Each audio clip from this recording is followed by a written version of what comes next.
Last, the invitation is to make loving God and loving neighbor inseparable as well. The reason I had you turn to Leviticus is to see who Jesus means by neighbor, and that's because it's easy to love humanity. It's easy to love people. It's easy to love people groups out there because they aren't real. They are an illusion in your mind's eye. It's much harder to love people, as in your neighbor, defined as people you are in relational proximity to and not by choice, who are different from you, who sin against you, hurt you, frustrate you, anger you, annoy you, your neighbor. You see, people in Jesus' world were not transient as most of us are in the West. They did not self-select like a cool neighborhood with cool people in their same demographic. Most people were born and raised in the same small agrarian village that they later died in.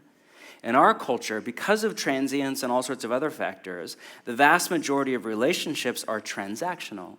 They are relationships of choice that we pick based on personal gratification. I like this person. I feel they move my life goals forward. Let's spend time together. That is not all bad. But it is dangerous for those of us whose telos is to become people of agape. Love must become its own reward.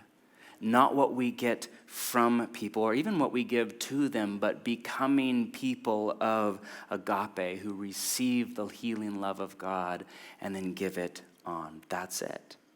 To do this, the culture would say that we must first love ourselves.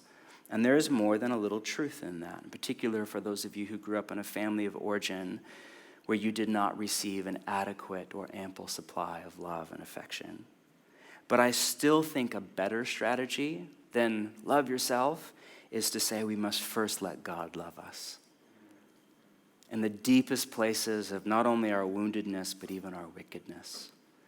We must let him into the inner chamber of our heart where we are scared to even look, much less ever have the audacity to let someone else look.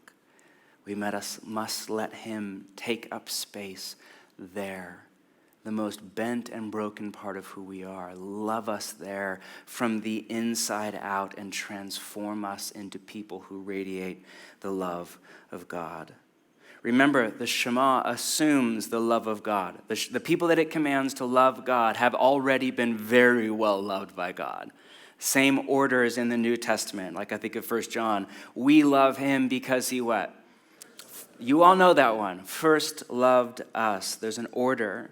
And the degree to which we live in the love of God every day, to that degree that we experience it by the Spirit, through prayer and the community around us, and we bask in it, and we just let it seep into the marrow of our bones, is the degree to which we will radiate that love to other people.